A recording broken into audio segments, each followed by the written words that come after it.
আসসালামু আলাইকুম সবাইকে বিসিএস ফ্রন্টের পক্ষ থেকে শুভেচ্ছা। আজকে হচ্ছে 10ই অক্টোবর 2025 শুক্রবার। তো আজকে আমরা ডেইলি স্টারের গুরুত্বপূর্ণ তথ্য সম্পর্কে জানব। তো আমরা দেখতে পাচ্ছি যে আজকে থেকে গাজার যে শান্তি প্রস্তাব সেটি কার্যকর হবে এবং যেটি আমার কাছে গুরুত্বপূর্ণ মনে হয়েছে সেটি হচ্ছে ন্যাশনাল সিটিজেন পার্টি। তারা হচ্ছে শাপলা ছাড়া অন্য কোনো প্রতীকে হচ্ছে রেজিস্ট্রেশন করতে যাচ্ছে না। তো আমাদের যে নির্বাচন কমিশন সেটি 1972 সালে প্রথম গঠিত হয় এবং বর্তমানে প্রধান নির্বাচন কমিশনার হচ্ছে এম নাসির উদ্দিন। তো এই তথ্যটি আপনারা মনে রাখতে পারেন। এছাড়াও হচ্ছে যেটি ইম্পর্টেন্ট সেটা হচ্ছে নিবন্ধিত যে রাজনৈতিক দলের সংখ্যা হচ্ছে 50টি এবং যখন এনসিপি হচ্ছে নিবন্ধন পাবে তখন হবে হচ্ছে 51টি। এরপর আমরা দেখতে পাচ্ছি এখানে এই ওয়ার্ডটি অত্যন্ত গুরুত্বপূর্ণ, সেটা হচ্ছে যে ইমিউনাইজেশন। এটা কেন গুরুত্বপূর্ণ, এটার স্পেলিংয়ে আপনি একটু কনফিউজড হয়ে যাবেন। যদি এখানে অ্যাসের জায়গায় যদি জেড দিয়ে হচ্ছে দেওয়া হয় তাহলে দেখবেন হচ্ছে আপনি ভুল করবেন। তো এই ওয়ার্ডটা আপনি মনে রাখতে পারেন। ইমিউনাইজেশনের প্রপার স্পেলিং কী হবে? IMMUNISATION। ঠিক আছে। তারপর হচ্ছে আমরা এখানে দেখতে পাচ্ছি আমাদের ডেইলি স্টারের কলাম। এরপর আমার কাছে যেটি মনে হয়েছে গুরুত্বপূর্ণ মনে হয়েছে সেটি হচ্ছে এই কলামটি, সেটা হচ্ছে first phase of Gaza peace deal. এটি শুরু হতে যাচ্ছে আজকে থেকে। অলরেডি হচ্ছে ইসরায়েলের যে গণপরিষদ সেখান থেকে এটা অনুমোদন লাভ করেছে এবং ফিলিস্তিন থেকেও এই ব্যাপারে একটা বিবৃতি এসেছে। তার মানে হচ্ছে যে পিস ডিল সেটি আজকে থেকে কার্যকর হবে।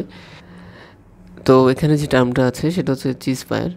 এই চিজফায়ার মানে হচ্ছে ওয়ান কাইন্ড অফ নেগোসিয়েশন, মানে হচ্ছে মানবতার জন্য হচ্ছে একটা পিস শান্তি চুক্তি, সেটাকে বলা হয় চিজফায়ার। তো এরপর আমার কাছে যে কলামটি গুরুত্বপূর্ণ মনে হয়েছে সেটা হচ্ছে যে এটা লিখেছেন আফিয়া ইমনাদ। তিনি মনে করছেন যে বর্তমান বাংলাদেশের যে রাজনৈতিক সংকট বা রাজনৈতিক আবহাওয়া সেটা থেকে উত্তরণের জন্য পিয়ার একটা ভালো চয়েস হতে পারে। তো এই কারণে তিনি বিভিন্ন যুক্তি এখানে স্থাপন করেছেন। তিনি পিয়ারের আগের যে বর্তমান যে এফটিপি অবস্থা, এফপিটিপি, এটা এই হচ্ছে আমাদের বর্তমান যে নির্বাচন পদ্ধতি। তো এটা আসলে হিস্টোরিক্যালি যে প্রমাণ করছে যে এটা আমাদের গভর্নমেন্টালের হচ্ছে একটা উইকনেস এবং হচ্ছে যে পাওয়ারের যে মনোপলি সেটাকে হচ্ছে কিন্তু প্রমোট করে, যার কারণে কিন্তু গভর্নমেন্টাল স্টেবিলিটি থাকে না। একটা হচ্ছে আপনার মনোপোলাইজড হচ্ছে একটা পাওয়ার হচ্ছে সিস্টেম গড়ে ওঠে, যেখানে খুব একটা নির্দিষ্ট রাজনৈতিক দল তার প্রভাব নিয়ে হচ্ছে জনগণের উপর হচ্ছে খাটায়। তো এখন আমি যেটা বলতে চাচ্ছি সেটা হচ্ছে আপনার যদি পিয়ার পদ্ধতি যদি আমরা ইমপ্লিমেন্ট করি তাহলে বলা যাচ্ছে যে এটা যে রাজনৈতিক যে পলিটিক্যাল স্টেবিলিটিতে এটা ভালো ভূমিকা রাখতে পারে এবং রাজনৈতিক দলগুলোর আরও ভালো অ্যাকাউন্টেবিলিটি হচ্ছে নিশ্চিত করবে এবং যেটা বাংলাদেশের যে কে আরও ভালোভাবে হচ্ছে ফ্লোরিশ করতে ইন ফিউচারে সাহায্য করতে পারে।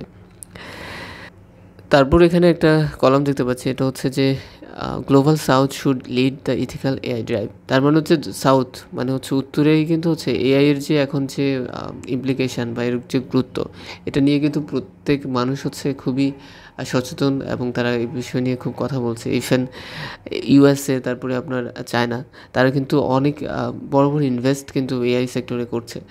তো বর্তমানে হচ্ছে এনভিডিয়ার যে সিইও তিনি হচ্ছে জেনসেন হুয়াং।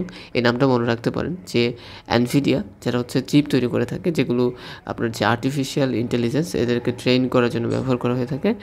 তো এর সিইও হচ্ছে জেনসেন হুয়াং।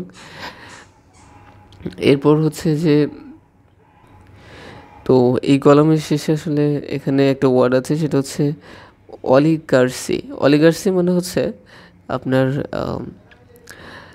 যে একটা গভর্নমেন্টাল সিস্টেম বা একটা সিস্টেম যার মধ্যে হচ্ছে খুব স্বল্প মানুষের কাছে আপনার এই পাওয়ারটা হচ্ছে থাকে, যে এই স্বল্প সংখ্যক মানুষই হচ্ছে অনেক বড় অংশটাকে হচ্ছে নিয়ন্ত্রণ করে।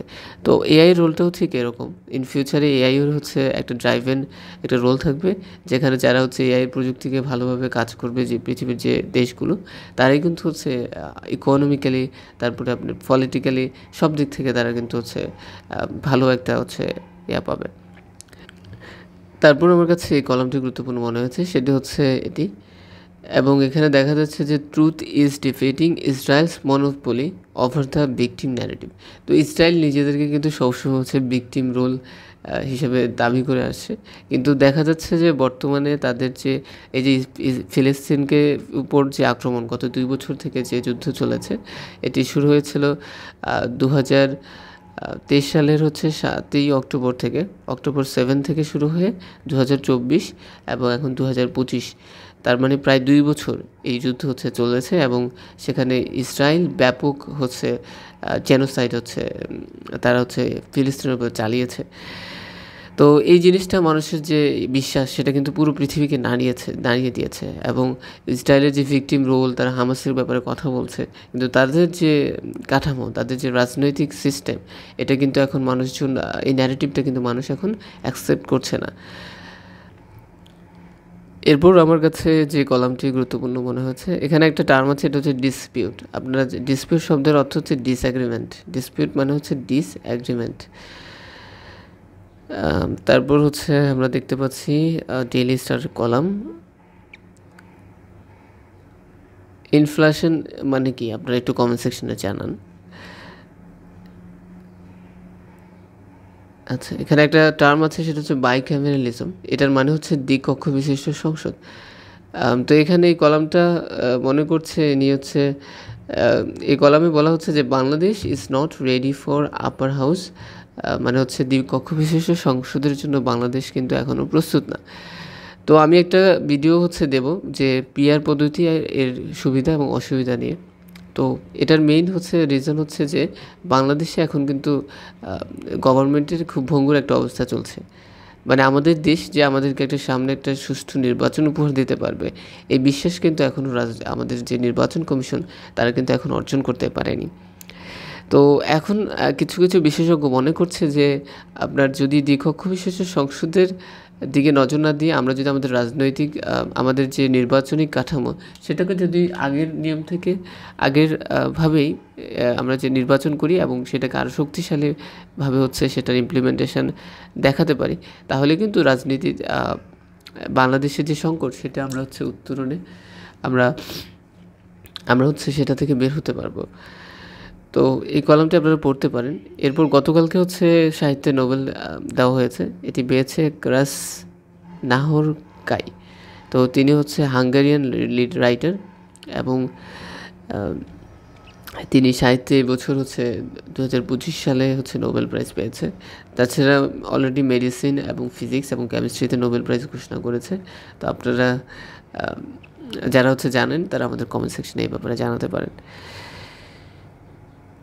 এরপরে হচ্ছে যে সয়াবিন নিয়ে একটা কলাম আছে, সে আমাদের রপ্তানিতে আমাদের যে চাহিদা, তো সয়াবিনটা হচ্ছে আমাদের দেশে একটা বড় চাহিদা এবং বাংলাদেশে 47 একটা কোশ্চেন ছিল যে সয়াবিন এবং হচ্ছে সয়াবিন হচ্ছে কোন কোন দেশ থেকে বাংলাদেশ বেশি পরিমাণে আমদানি করে থাকে। তো এটার বড় যোগানদাতা হচ্ছে ব্রাজিল এবং হচ্ছে আর্জেন্টিনা। ঠিক আছে, তো সয়াবিনটা মেনলি আমাদের দেশে এসে থাকে ব্রাজিল এবং হচ্ছে আর্জেন্টিনা থেকে। এরপর আমার কাছে যে কলামটি গুরুত্বপূর্ণ মনে হয়েছে সেটি হচ্ছে এটা হচ্ছে world economy not doing as badly as feared.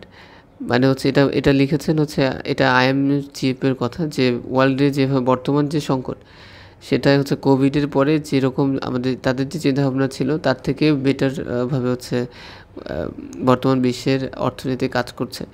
তো আইএমএফের চিফের প্রধান হচ্ছেন, তো এটা আপনারা মনে রাখতে পারেন, ক্রিস্টালিনা জর্জ গিভা।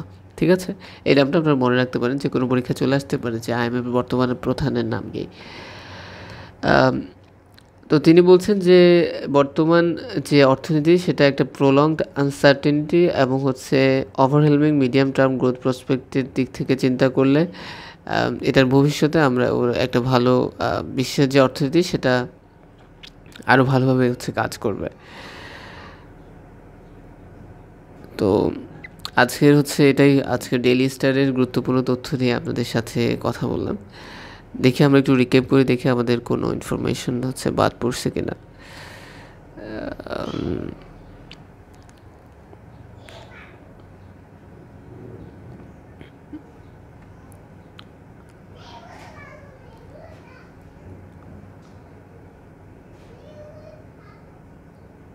ওকে, আচ্ছা, এখানে আমাদের এই কলামের মধ্যে একটা জিনিস আমাদেরকে জানতে হবে, সেটা হচ্ছে যে ইউরোপিয়ান ইউনিয়ন যে কাউন্সিল আছে তার বর্তমান প্রধান হচ্ছে ভন্ডার হচ্ছে লিয়ান, এবং ওনার নামটা হচ্ছে মনে রাখতে হবে।